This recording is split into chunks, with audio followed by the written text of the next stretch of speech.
মহাপ্রভু পিতৃ পরিচয়ে পরিচিত হলেন না কেন, মাতৃ পরিচয়ে পরিচিত হলেন কেন? না, মহাপ্রভু জানে আমি যদি পিতৃ পরিচয়ে পরিচিত হই তবে এই নোংরা মাখানো কলির মানুষকে আমি কোলে করতে পারবো না। কেন? না, এই কলির মানুষ বড় অজ্ঞানী, বড় মূর্খ। মূর্খ কেন? বললে যে নিজের ভালো বোঝে না, তাকে মূর্খ আর অজ্ঞানী ছাড়া তো কিছু বলা যায় না।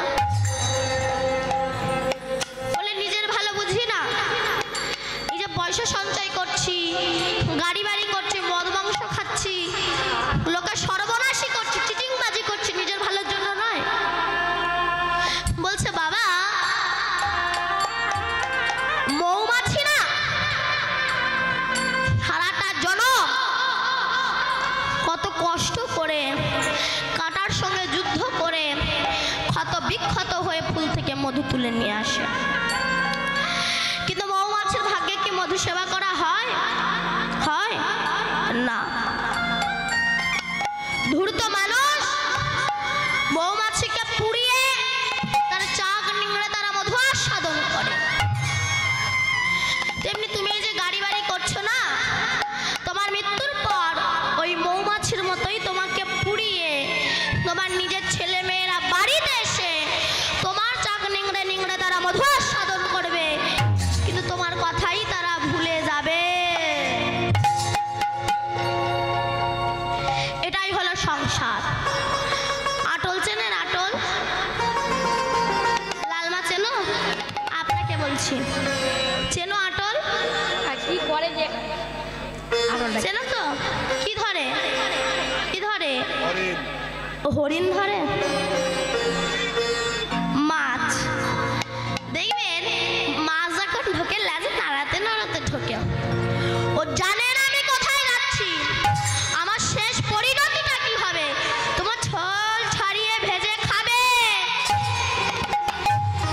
সংসারটা ঠিক এমনই গো মা, এখানে কিচ্ছু নাই, কিচ্ছু নাই এখানে। বাইরে থেকে দেখতে দারুণ লাগে, ভেতরে ঢুকলে বোঝে যে কি কালবিষ। কিন্তু যে নাম করলে মানুষের ভবসাগর পার হওয়ার আর ভয় থাকে না, সেই নামই তো মানুষ করছে না। আস্তে জানেন, এক গেজেটেড অফিসার নদী পার হচ্ছে, তার নিজের গর্ভের কথা মাঝিকে শোনাচ্ছে। জানো মাঝি, আমি একজন গেজেটেড অফিসার। মাঝি বলে, হ্যাঁ আপনি শিক্ষিত মানুষ। আচ্ছা তোমাকে কটা প্রশ্ন করবো, বলতে পারবে? বলে বলুন দেখি পারি কিনা। আচ্ছা বলো তো দিন রাত হয় কেন? স্যার আমি মূর্খ তো বলতে পারবো না। আচ্ছা বলো তো অমাবস্যা পূর্ণিমা হয় কেন? স্যার স্কুলে যাইনি তো, পড়াশোনা শিখিনি, আমি বলতে পারবো না। আচ্ছা বলো তো জোয়ার ভাটা হয় কেন? স্যার আমি মূর্খ, তুমি কিচ্ছু জানো, চালাও না। যেই না নৌকা মাঝ পথে এসেছে, কালা বৈশাখী ঝড়, নৌকা ডুবে যায়, ডুবে যায়। অফিসার বলে, মাঝি নৌকা যে ডুবে যাচ্ছে। মাঝি বলে, স্যার আপনি এত কিছু শিখেছেন, সাঁতারটা শিখেছেন তো? বলে, ভাই ওইটা তো শিখিনি, তাহলে ডুবে মরা। আমরা সব শিখেছি, কিন্তু ভব পারাপারের যে সাঁতার, হরিনাম আমরা শিখিনি। আমাদের তো ডুবে মরতেই হয়।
পরে ঘুরে বেড়ায়, তাহলে পরিষ্কার করে মা আর সাত বেটায় বাবা।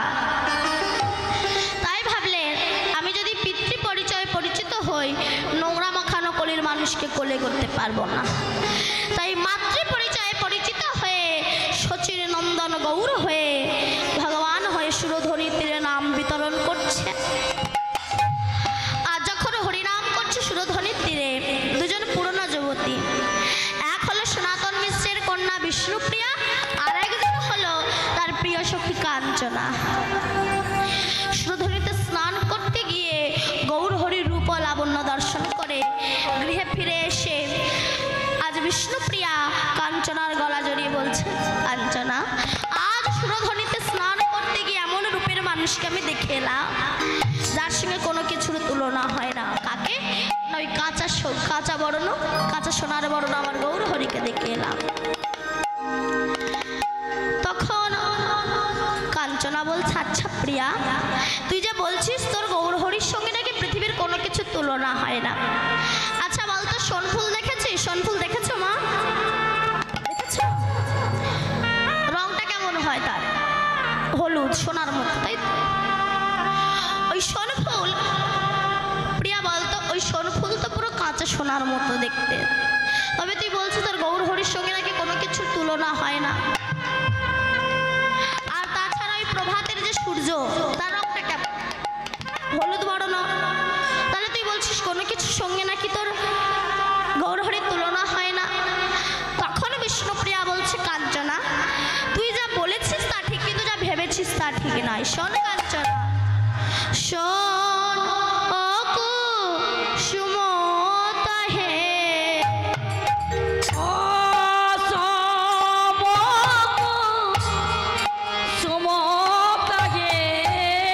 শোনো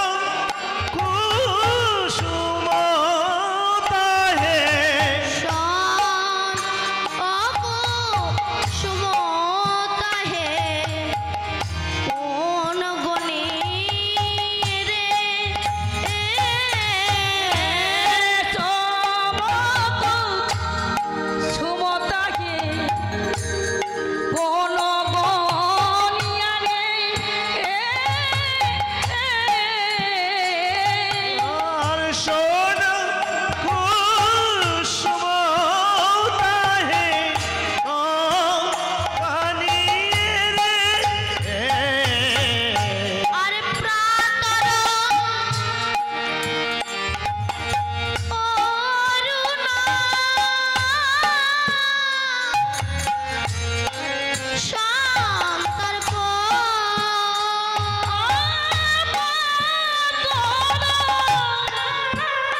ভগবান, কিন্তু সেই ভগবানই কেন কলিকালে সুখ প্রাচুর্য ঐশ্বর্যকে ত্যাগ করে কাঙাল হয়ে এলেন?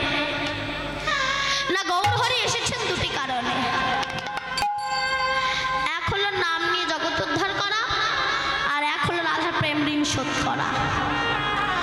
গোবিন্দ রাধাকে কথা দিয়েছিলেন, রাধে তোমার প্রেমে আমি ঋণী হয়ে গেলাম, আমি কথা দিলাম তোমায়। কি কথা দিয়েছিলেন? কইছেন রাধা প্রেমা, কইছেন মাধুরীমা, কইছেন সুখে তু ভোর, এ তিন বাঞ্ছিত ধর, ব্রজে না হইল পুরাণ, ভাবিয়া না পাই ময়ূর। তাই ভাবিয়া দেখিন মনে শ্রী রাধার স্বরূপ বিনে, এ বাসনা পূর্ণ কভু নয়। তাই রাধা প্রেম গুরু করি, রাধা ভাব কান্তি বাহিরে ধরি, আমি নদিয়াতে হব উদয়। তাহলে আমরা একটু প্রথমে জানবো কৃষ্ণ কেন গৌর হয়ে নদিয়ার অবধি পেলে। একদিন আমার গোবিন্দ গোপীদের কাছে প্রশ্ন করছে, হে ব্রজ গোপীগণ, আস্তে কি কথা বলবেন, এগুলো একটু মন দিয়ে শোনো। এগুলো মন দিয়ে শুনলে আর ইচ্ছা হবে না ভগবানের সঙ্গে চিটিংবাজি করি। চিটিংবাজি কেন বললাম বলুন তো? কোম্পানি এতটুকু টুকু থালা কাদের জন্য তৈরি করেছে? কাদের জন্য? নাচ জামাই। জামাইয়ের থালে এত বড়, নাচ জামের থালে আরো এত বড়, আর ঠাকুরের থালে এতটুকু টুকু। গ্লাসের অবস্থা তো আরো মারাত্মক, আঙুলও ঢোকে না। এইটা থালায় দুটো করে নকুলদানা দিয়ে, গলায় কাপড় দিয়ে, নিতাই এসো, গৌর এসো, 64 মহন্ত, দ্বাদশ গোপাল ভক্তবৃন্দ সবাই এসে জানি, একা এসো না, খেয়ে পারবে না। রাধে কি না দুখানা নকুলদানা, ওসব চিটিংবাজি ভক্তির কোনো দরকার পড়ে না। তাই কৃষ্ণ ব্রজগোপীদের কাছে বলছে, হে ব্রজগোপীগণ, আমার জানতে ইচ্ছা হচ্ছে, তুমি বলো যে যোগী মুনি ঋষি সাধক সাধিকা গন্ধর্ব কিন্নর দেব দেবী কোটি কোটি জনম আমার সাধনা করে, তারা আমার চরণ পায় না, কিন্তু তোমরা ব্রজগোপীরা একবার যদি আমাকে ডাকো, আমি তোমাদের ডাকে পাগলের মতো ছুটে আসবো। বলো না তোমরা আমাকে কি দিয়ে ডাকো, তার ডিজাইনটাকে একটু ভালো করে বলো তো আমার কাছে। তারা দই রসগোল্লা দেয় আমি যাই না, কিন্তু তোমরা দই রসগোল্লা দাও না, তোমাদের ডাকে ছুটে আসি। বলো কি দিয়ে ডাকো, তার ডিজাইনটা কেমন, একটু ক্লিয়ারফুল করে বলো তো। কৃষ্ণ ব্রজগোপীগণ বলল, কৃষ্ণ এটা অযৌক্তিক প্রশ্ন। কেমন? ছেলে ভাত খেতে বসে মাকে বলছে, মা তুমি আমাকে ভালোবাসো? তা মা বলছে, বাবা তোকে যে কত ভালোবাসি তা তুই বুঝবি না। ছেলে বলে, আমি হিন্দি ইংলিশ বাংলা সব ভাষা বুঝি, আর তোমার সামান্য ভালোবাসা বুঝবো না? মা বললো, না বুঝবি না। বলে কোনোদিনও বুঝবো না? বলে কোনোদিনও বুঝবি না। তা নয়, বুঝতে পারবি যেদিন তুই আমাদের মতো একটা সন্তানের পিতা হতে পারবি, সেদিন বুঝতে পারবি বাবা কতটা ভালোবাসা সন্তানকে। তাই হে ভগবান, তুমি তো ভগবান আর আমরা তো ভক্ত, ডিফারেন্সটা তো এখানে। তুমি ভক্তের আসনে বসে কি করে বুঝবে যে ভক্ত তোমায় কি দিয়ে ডাকে? আর ভক্ত তোমায় যে বস্তু দিয়ে ডাকে, যে বস্তু দ্বারা তুমি আসতে বাধ্য হও, সেই বস্তুটাও তোমার ঘরে নাই। ভগবান তখন মনে মনে ভাবছে, ব্রজগোপীদের বলছে, আমি ভগবান, আমি পৃথিবীর শ্রেষ্ঠ ভগবান, শ্রেষ্ঠ ভগবান, আমি পৃথিবীর মালিক, আর তোমরা যে বস্তু দিয়ে রাখো সেই বস্তু আমার ঘরে নাই। বলল না, যদি তোমার ঘরে থাকতো তবে তুমি এমন আমাদের ডাকে পাগলের মতো ছুটে আসতে না। এই যেমন আমার এই কমিটির কাকুরা আমাদেরকে এমন একটা বস্তু দিয়েছে, আমরা এই 8-9 জন সবাই হুমড়ি খেয়ে ছুটে এসেছি। রাধে রাধে। আমাদের বাড়ি কোথায়? উত্তর 24 পরগনা, বসিরহাটে। সেখান থেকে আমরা এখানে ছুটে এসেছি, এমন একটা জিনিস দিয়েছে। বলার দরকার নেই, আপনারা নিশ্চয়ই বুঝতে পেরেছেন। কি পেরেছেন তো? মানে টাকা। আমরা সেখান থেকে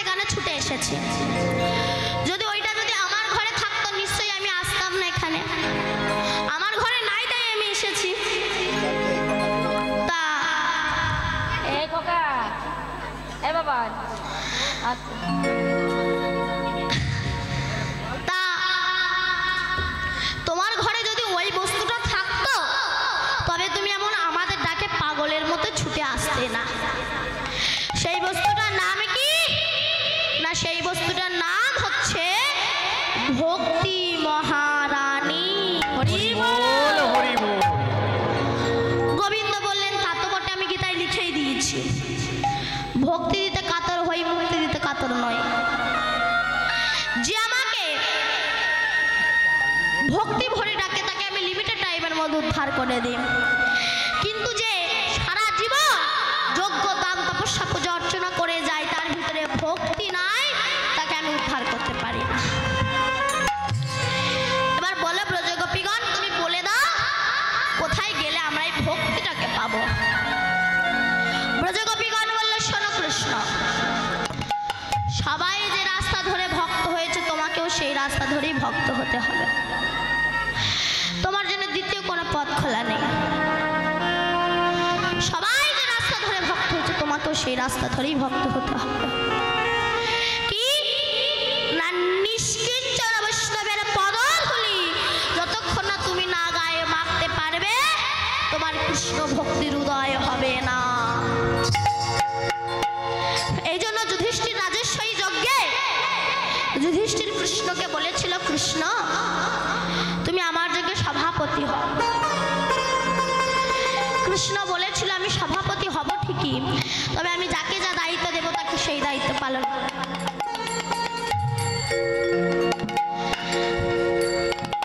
কি করবে না, আমি দুর্যোধনকে ক্যাশিয়ার করবো। বলো তো সত্যি বলো, এই জন্যই তো করবো।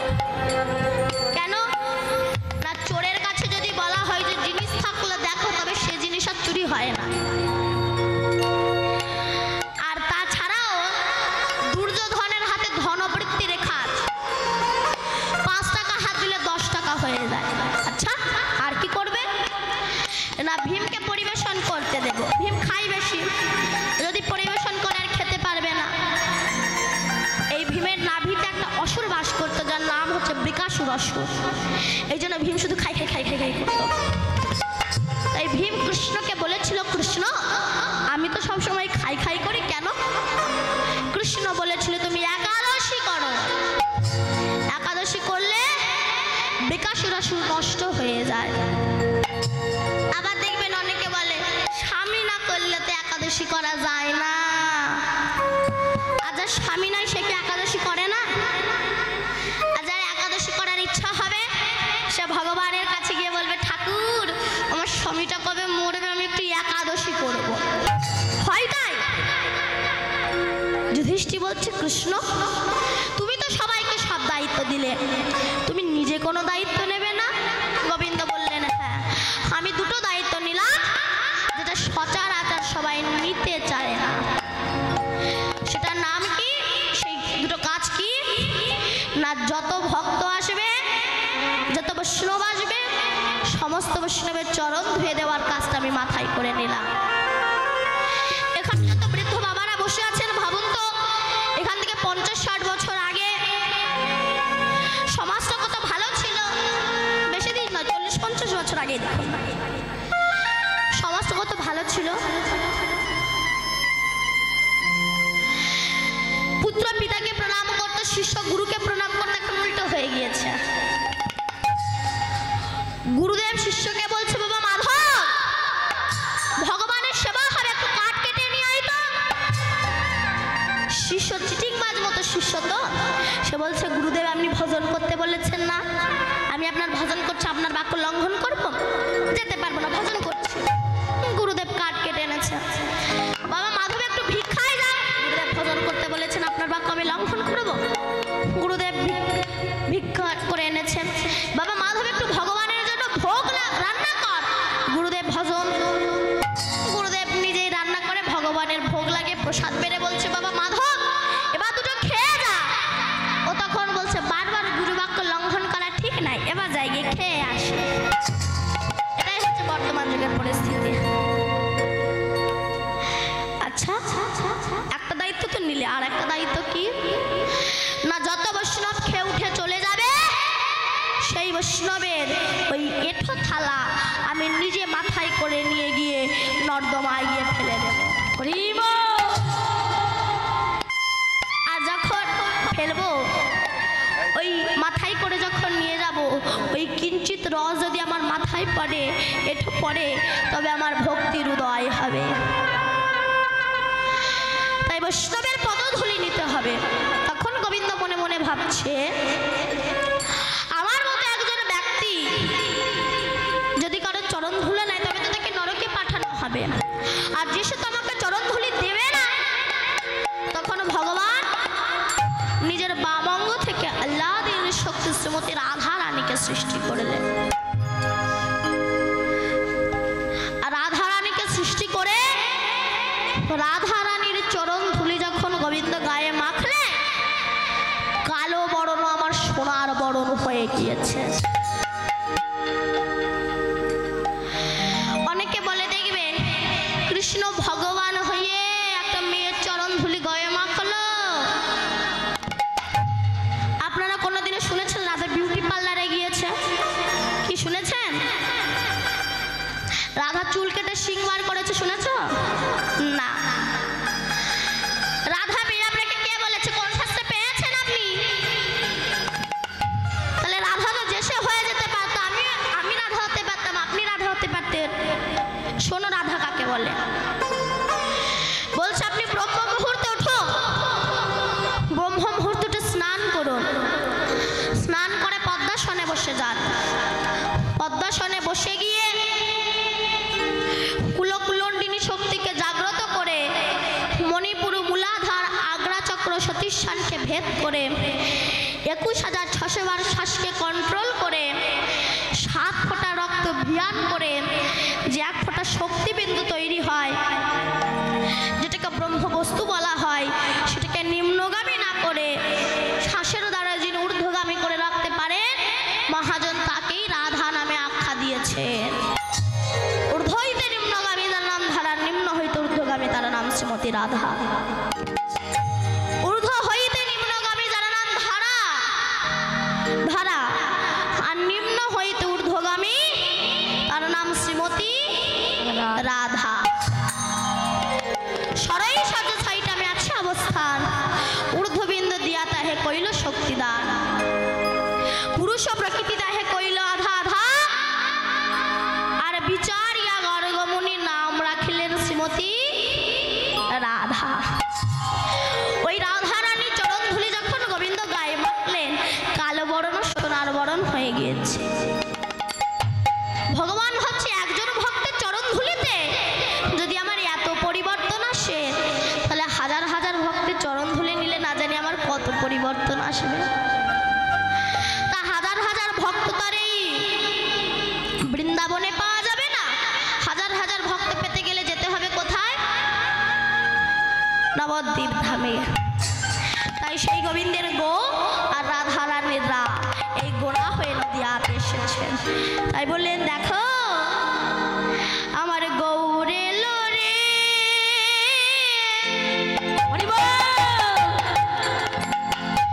এই সোনার নদিয়ায় উলুধ্বনি। উলুধ্বনি কোথায়? ও হরির ধ্বনি।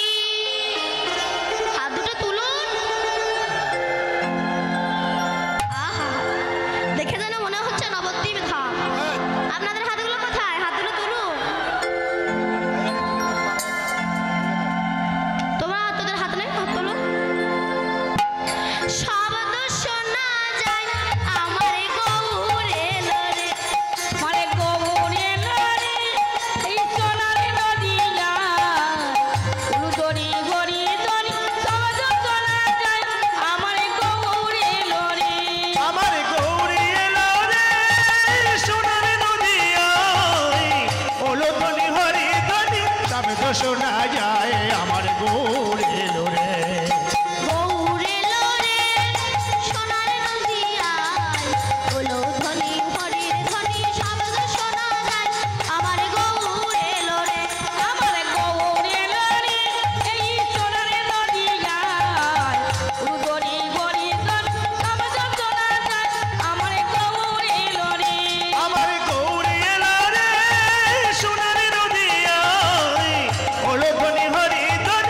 তবে তো শোনা যায় আমার গৌর এলো রে। গৌর এলো রে, আমাদের নিতাই এলো রে। গৌর এলো রে, আমাদের নিতাই এলো রে। ওই না গৌর এলো রে, আমাদের নিতাই এলো রে। গৌর এলো রে, আমাদের নিতাই এলো রে। আমার গৌর এলো রে, সোনার নদিয়ার বলো ধ্বনি হরি ধ্বনি শব্দ শোনা যায়। আমার গৌর এলো রে, আমার গৌর এলো রে, সোনার নদিয়া, গরি গরি দলি শব্দ শোনা যায়। আমার গৌর এলো রে, আমার গৌর এলো রে, সোনার নদিয়ায় বলো ধ্বনি হরি ধ্বনি শব্দ শোনা যায়। আমার গৌর এলো রে। শান্তিপুর হাবুডুবু নদে ভেসে যায়। শান্তিপুর হাবুডুবু নদে ভেসে যায়। ওই না শান্তিপুরেও হাবুডুবু নদে ভেসে যায়। শান্তিপুর হাবুডুবু নদে ভেসে যায়। শান্তিপুর হাবুডুবু নদে ভেসে যায়। ওই না শান্তিপুরেও হাবুডুবু নদে ভেসে যায়। ফুল ভাইয়া ঢেউ আসিয়া লাগলো গড়ার। আমাদের গৌর এলো রে, সোনার নদিয়া, বলো গরি গরি দলি শব্দ শোনা যায়। আমার গৌর এলো রে, আমার গৌর এলো রে, সোনার নদিয়ায় বলো ধ্বনি হরি ধ্বনি শব্দ শোনা যায়। আমার গৌর এলো রে। গৌর এলো রে, সোনার নদিয়ায় বলো ধ্বনি হরি ধ্বনি শব্দ শোনা যায়। গৌর এলো রে, গৌর এলো রে, তাই হলো হরিব। গরি গরি দলি শব্দ শোনা যায়। আমার গৌর এলো রে। যে রাধে আস্তে। তাই এই যে ভগবান শ্রীকৃষ্ণ গৌর হয়ে এলেন, এর প্রমাণ তিনি অনেক হাজার হাজার বছর পূর্বে দিয়েছিলেন। কখন না যখন গোবিন্দ আর রাধারানী রাসলীলা করে শয়নে গিয়েছে। যে রাস আমার পরে আপনারা দেখতে পারবেন, সবাই ধৈর্য ধরে বসবেন। ওই রাস করে যখন রাধারানী নিকুঞ্জ কাননে শয়নে গিয়েছে, অমনি রাধারানী স্বপ্নাদেশে দেখছে একজন পুরুষ রাধাকে আলিঙ্গন করছে। রাধারানী ঘুম ভাঙার পরে সখীদের কণ্ঠ জড়িয়ে বলছে, সখীরে এতদিন আমি কৃষ্ণ ভজন করে আমি কি দ্বিচারিণী হয়ে গেলাম? হরি বল হরি বল। কেন না আমি স্বপ্নাদেশে দেখলাম একজন পুরুষ আমায় আলিঙ্গন করছে। গোবিন্দ বললেন, রাধে কেঁদো না, তুমি যাকে দেখেছো সে আর অন্য কেউ নয়, সে হলো আমি। কেন বধূ, তুমি তো কালো আর সে হচ্ছে ধল। তখন গোবিন্দ রাধাকে বলেছিল, রাধে তুমি যাকে দেখেছো সে আর অন্য কেউ নয়, আমি ওই রূপ ধরে গৌর হয়ে নদী আই যাব। জানো ত্যাজি কালো বরণ করিব ধারণ দুয়ার অঙ্গের কান্তি, ত্যাজি বংশীধর হব দণ্ডধর স্বভাব ছাড়িব দেহের, মিলি ভক্তগণ করিব কীর্তন, আমি রাধা রাধা বলে বেড়াবো। আমি গৌর হয়ে নদিয়ায় যাব। কখন গৌর হয়ে যাব জানো? কলেও প্রথম সন্ধ্যায় গৌরাঙ্গ হহ মহিতলে, ভাগীরথী তট রত্নে ভাবি স্বামী শচী সুতা। কলির প্রথম সন্ধ্যায় মানুষ যখন অমানুষ হয়ে যাবে, মানুষের নৈতিক চরিত্র, জ্ঞান, বিবেক, বুদ্ধি লোপ পাবে। মানুষের স্বভাব দেখে পশু পর্যন্ত লজ্জা পাবে। কেন? কিছুদিন পরে দেখবেন পশু দেখতে চিড়িয়াখানায় যাওয়া লাগবে না, আমাদের আশেপাশেই পশুরা সব ঘুরে বেড়াচ্ছে। এরপর কলিকালে এমন একটা কাল, কলিকালে বাবা মাকে ভাত দেবে না, বাবা মার বংশের সঙ্গে কোনো পরিচয়ই থাকবে না, শালা শালিকে ভালোবাসবে কিন্তু বাবা আমাকে ভালোবাসবে না। মদ খেয়ে এসে বাবাকে ধরে পেটাবে, পিতৃকুল সম্মান পাবে না কিন্তু শ্বশুরকুল সম্মান পাবে। দেখবেন কিছু কিছু ইয়ং ছেলেরা আছে, সবাই যেন আমার কথায় রাগ করবে না, আমি সবার কথা বলছি না, কিছু কিছু ইয়ং ছেলে আছে, ওরা বাবা মাকে প্রণাম করে না কিন্তু শ্বশুর শাশুড়িকে প্রণাম করে। কারণ শ্বশুর শাশুড়িকে প্রণাম না করলে বইয়ের কাছে ঝেঁটা খেতে হবে, ওই জন্য শ্বশুর শাশুড়িকে প্রণাম করে, বাবা আমাকে প্রণাম করে না। সিগারেট খেয়ে গুরুজনদের সামনে ধোঁয়া ছড়িয়ে দেবে,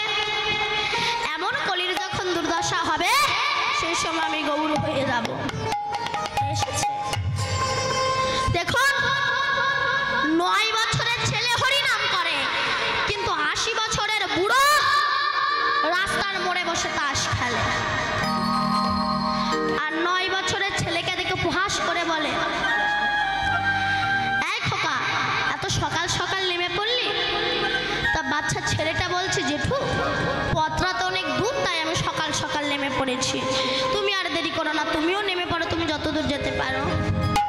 ও হরি ভজন করবে না, তাস খেলবে, ঝাঁটারাতি খাবে, তবুও হরি ভজন করবে না। দেখবেন এখানে যারা তাস খেলে ওদের গায়ে অবশ্যই লাগবে, কারণ খেলে তো।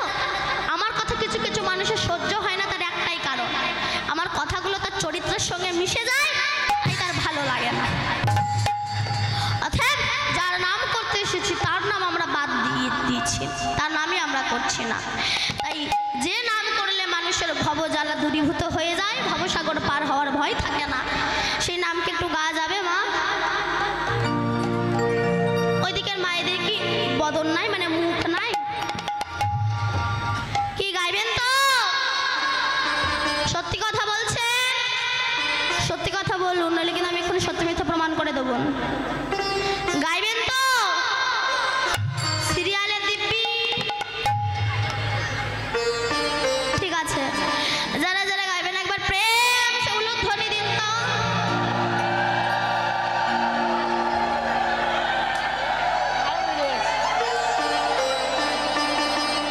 এখনো দিয়ে যাচ্ছে না? ওইদিকের মায়েদের বলছি, আমি বললাম না আমি এখন সত্যি মিথ্যে প্রমাণ করে দেবো, ওই জন্য বলছি একটু সিরিয়াল দেখা কম করুন। সিরিয়ালে দিব্যি দিয়েছেন তো, এখন সে কি সিরিয়াল হচ্ছে, অনুরাগের ছোঁয়া না নিম ফুলের মধ্যে কি একটা হচ্ছে গো মা? ওই দেখে আমার মায়েরা সব ভুল ভাল, আমার মায়েরাও বলছে মা দীপান্বিতা তা মুখ ফসকে পাড়ি গেছে, আর একবার সুযোগ দে মা। ঠিক আছে, যারা যারা হরি নাম করবে তারা একবার প্রেম সে উলুধ্বনি হরি ধ্বনি। যারা সবাই মিলে গাইবো, কেমন? হরে কৃষ্ণ হরে কৃষ্ণ কৃষ্ণ কৃষ্ণ হরে হরে, হরে রাম হরে রাম রাম রাম হরে হরে। হরে কৃষ্ণ হরে কৃষ্ণ কৃষ্ণ কৃষ্ণ হরে হরে, হরে রাম হরে রাম রাম রাম হরে হরে। হরে কৃষ্ণ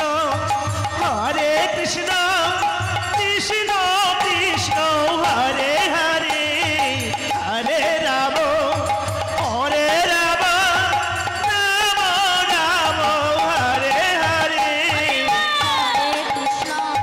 হরে কৃষ্ণ কৃষ্ণ কৃষ্ণ হরে হরে, হরে রাম রাম রাম হরে হরে। হরে কৃষ্ণ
আসছে।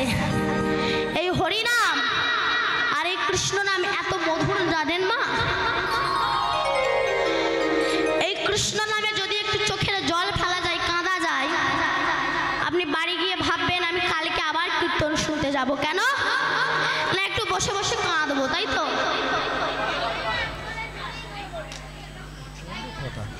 জয় নিতাই, হরে কৃষ্ণ। সুধী ভক্তমণ্ডলীর কাছে বিশেষ নিবেদন, আশা করছি আমার কথা আপনারা সবাই শুনতে পাচ্ছেন। আমি প্রত্যেকের চরণ ধরে বলবো, কীর্তনের শুরু থেকেই কিন্তু কথা চলছে, অটোমেটিক কথা চলছে। কীর্তনিয়া বলা সত্ত্বেও কিন্তু আপনারা কথা বন্ধ করছেন না। তাই আপনাদের চরণ ধরে বলবো, লীলা কীর্তন চলাকালীন কেউ দয়া করে কথা বলবেন না। লীলা কীর্তন চলাকালীন কেউ দয়া করে কথা বলবেন না। যদি কথা বলেন তাহলে কীর্তনে প্রচুর ব্যাঘাত ঘটে। তাই আমি আপনাদের চরণ ধরে বলছি, যত সময় লীলা কীর্তন চলবে তত সময় এই হরিবাসরে বসে কেউ দয়া করে মুখ থেকে কোনো আওয়াজ বার করবেন না। নিতাই গৌর সীতানাথ প্রেমানন্দে হরি হরি বল। যে রাধে আছে, যদি কাঁদেন এই হরিনামে ভাববেন বাড়ি গিয়ে আবার কালকে হরিনাম শুনতে যাব, কেন একটু বসে বসে কাঁদবো, তাই তো? কিন্তু যদি মেয়ের বাড়ি যান আর মেয়ের শ্বশুর বেই যদি আপনারা কাঁদায় চোখের জল ফেলায়, মনে হবে আর ওই ভিটাই পা দেবো? মনে হবে না। কিন্তু হরিনামে এসে কাঁদলে চোখের জল ফেললে মনে হবে কালকে আবার যাব। এই নামের এমন মহিমা। আসতে এটা বলে আমরা লীলায় প্রবেশ করবো, কেমন? যখন রামচন্দ্র বনবাসে যাবে পিতৃসত্য পালন করার জন্য, সে সময় মা সীতা প্রভুর সামনে এসে বলেছিল, স্বামী তুমি তো বনবাসে যাচ্ছ, তা তোমার ওখানে কত কষ্ট হবে, আর আমি তোমার স্ত্রী হয়ে রাজ পালঙ্কের ওপরে শুয়ে থাকবো? অমন স্ত্রী আমি হতে চাই না, আমিও তোমার সঙ্গে বনবাসে যাব। কি পারবেন এমন স্ত্রী হতে? এখন তো এসি কিনে না দিলে ঝগড়া করে, আমার এসি কিনে দাও না, আমার ফ্রিজ কিনে দাও না, আমার মোবাইল কিনে দাও না। অসভ্য কোথাকার, আমাকে বিয়ে করে এনেছে একটা জামদানি আমদানি শাড়ি দিতে পারে না, আবার বড় বড় কথা।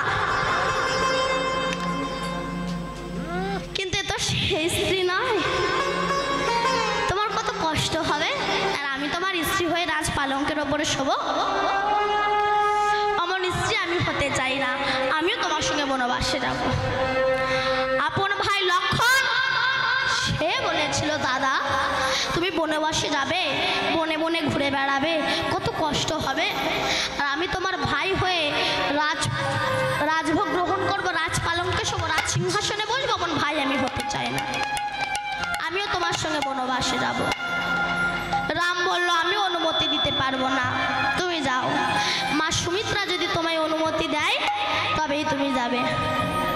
লক্ষণ মায়ের কাছে গিয়েছে, মা দাদা তো বনবাসে যাচ্ছে আস্তে আস্তে, তা তুমি আমাকে দাদার সঙ্গে বনবাসে যাওয়ার অনুমতি দেবে না? সুমিত্রা বলেছিল, বাবারে লক্ষণ, যে মায়ের গর্ভের সন্তান কৃষ্ণ ভক্ত হয়, কৃষ্ণ সেবক হয়, সেই মায়ের গর্ভ ধন্য, আর সেই মায়ের গর্ভের সন্তানও ধন্য।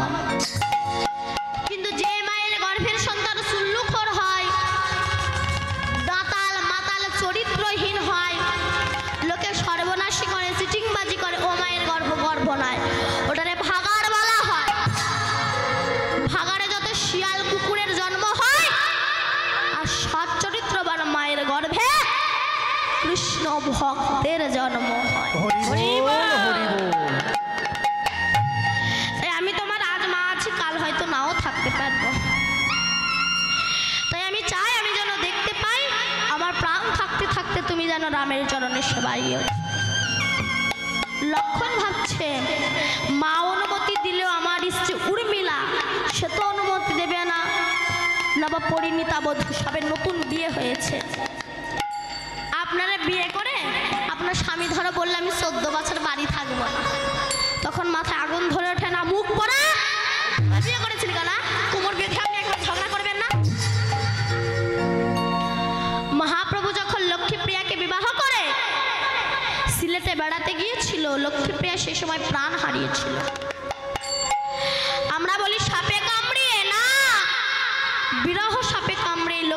উর্মিলার মৃত্যু হয়েছে। এদিকে উর্মিলা জানতে পেরেছে আমার স্বামী থাকবে না, ও রামের সঙ্গে বনবাসে যাবে। তাই হাতে একটা প্রদীপ ধরিয়ে অবগুণ্ঠনে মাথাটা নত করে বসে আছে। এদিকে লক্ষণ যখন মাথা নিচু করে আসছে, উর্মিলা বলল, স্বামী তুমি মাথা নিচু করে এসো না, মাথা উঁচু করে এসো। কেন? আমি গরবিনী, আমার স্বামী রামের সেবায় যাচ্ছে, তুমি মাথা নিচু করে এসো না, মাথা উঁচু করে এসো। মহাপ্রভু যখন বিষ্ণুপ্রিয়াকে বিবাহ করে মাত্র 24 বছর বয়সে সন্ন্যাস ধর্ম নিয়েছিল, তারপরে প্রভু আমার একদিনের তরে অদ্বৈতের ঘরে এসেছিলেন। সবাই নিমাইকে দেখতে যাবে, প্রভু সবাইকে অনুমতি দিল, সবাই আমাকে দেখতে আসুক, অসুবিধা নাই, কিন্তু একজনা যেন না আসে।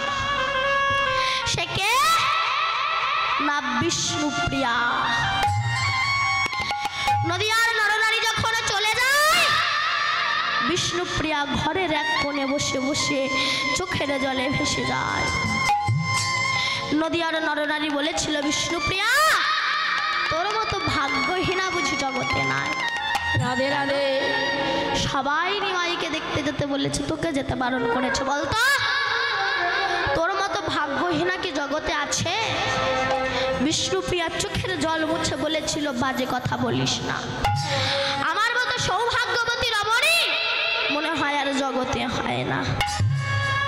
কেন না, যে মানুষটাকে দেখার জন্য হাজার হাজার মানুষ ছুটে যায়, সেই মানুষটা তো হাজার হাজার মানুষের নয়, সেই মানুষটা তো আমার।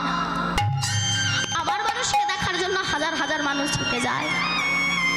বলতো আমার মতো সৌভাগ্যবতী রমণী কি আর জগতে আছে? উর্মিলা বলল, স্বামী আমি এই যে তোমার জন্য প্রদীপ ধরে রেখে দিলাম, দেখবেন যখন কোনো অধিবাস হয়, অনুষ্ঠান হয়, ভগবানের নামযজ্ঞ হয়, সেই সময় অনেকে হাঁড়ির ভিতরে করে প্রদীপ ধরিয়ে রাখে, যেটাকে জাগ প্রদীপ বলা হয়। এই যেমন এখানে আছে। এইবার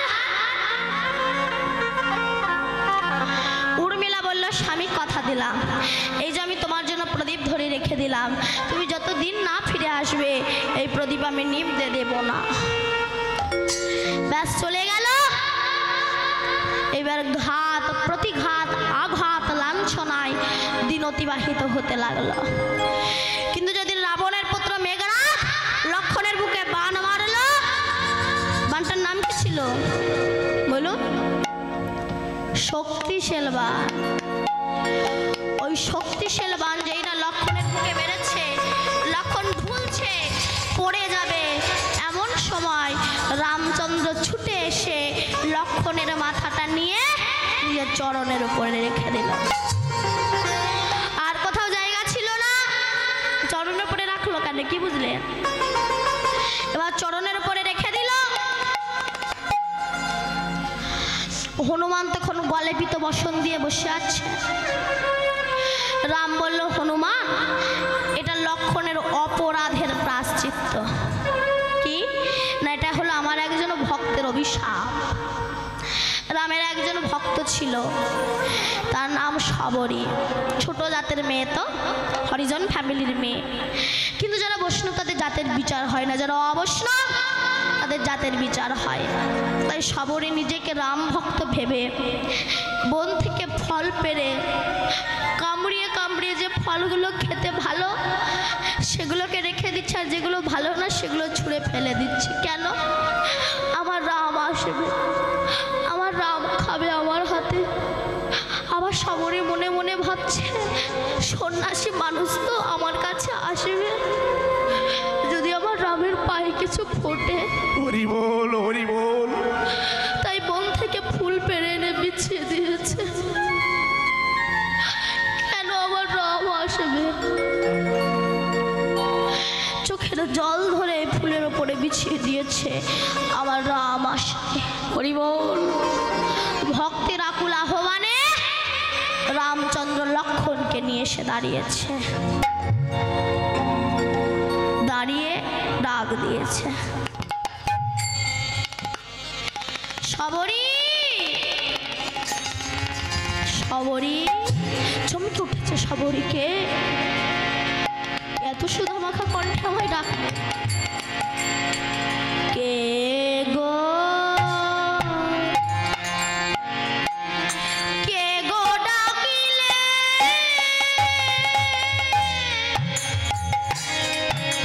সবরি সবরি বলে,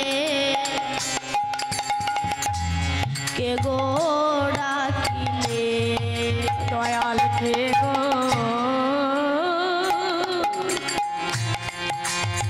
তুমি কে?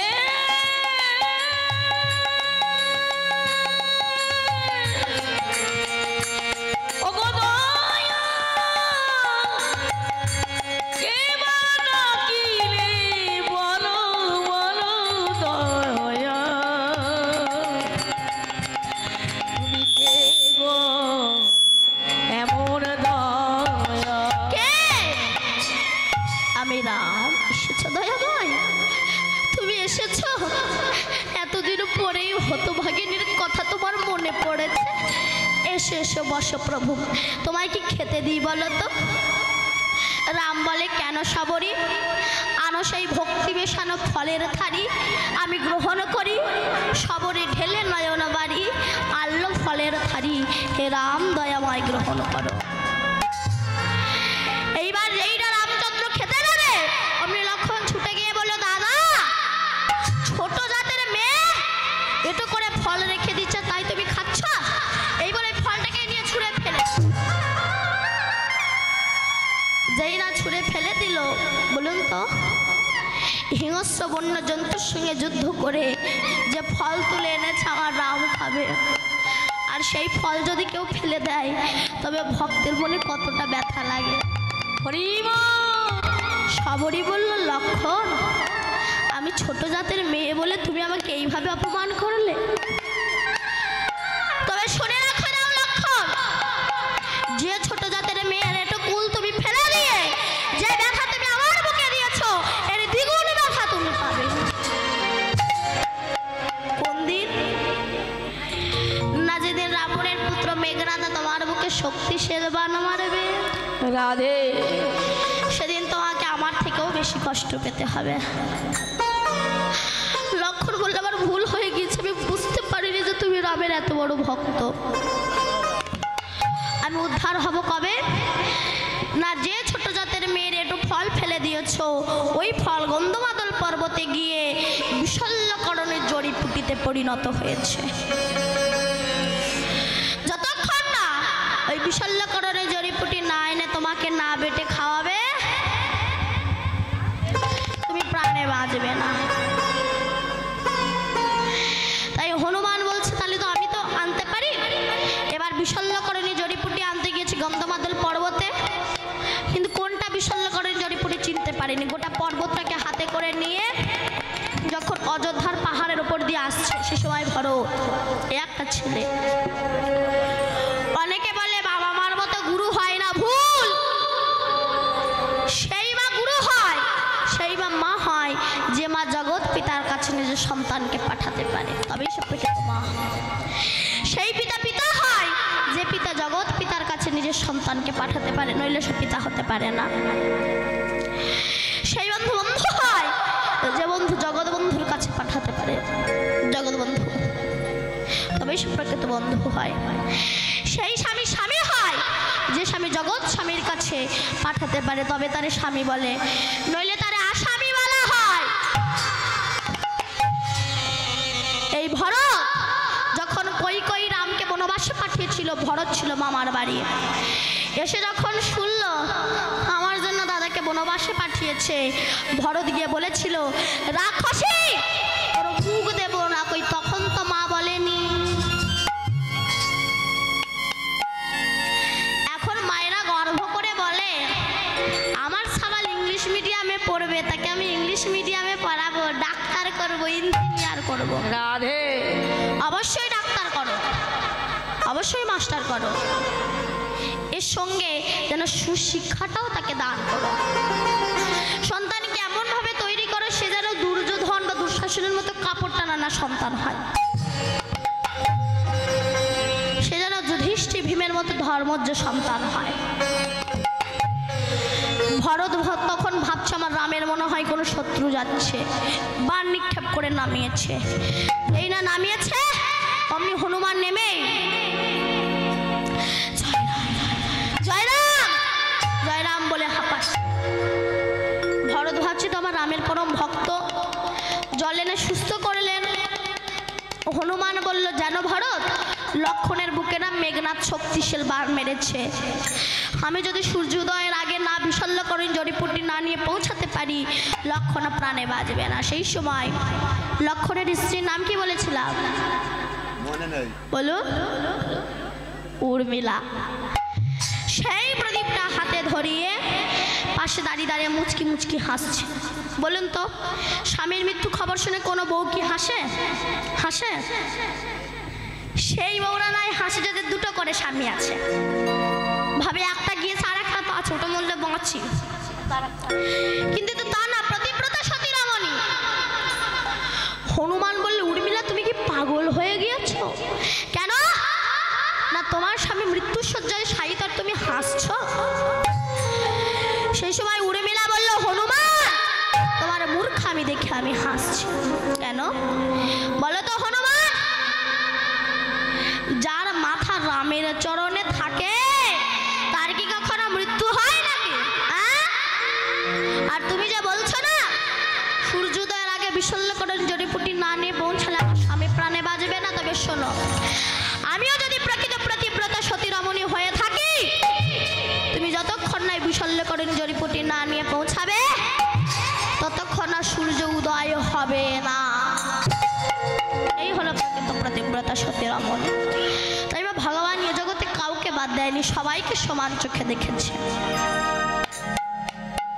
সেই গৌর হরি নাম গাইতে গাইতে যাচ্ছে, আর বিষ্ণুপ্রিয়া গৌর দেখে সে কাঞ্চনার কাছে যখন বলছে যে গৌর হরির সঙ্গে কোনো কিছুর তুলনা হয় না, কাঞ্চনা বলছে কেন তুলনা হয় না বুঝি? না হয় না। আরে শোন কাঞ্চনা, তোর মতো অনেকেই বলেছিল আমার গৌর রূপের কাছে রূপের তুলনা করতে গিয়ে হার মেনেছে। আকাশের চাঁদ সেও হার মেনেছে। ভগবানকে গৌর হরিকে দেখে তখন চন্দ্র মনে মনে ভাবছে আমার আর গৌর হরির রূপ আকাশ আর পাতালের মতো তফাৎ। গোড়া রূপের যাই বলি হরি হরি সুধা কর মুরছি চরণ তলে পরু দর্শন রূপ ধরি। চাঁদ তখন 10টি খণ্ডে ভাগ হয়ে গিয়ে গোবিন্দের 10টি নখের কোণে অবস্থান করেছে। আরো বলি সুবর্ণ বরণ হেরি নিজে কুবরণ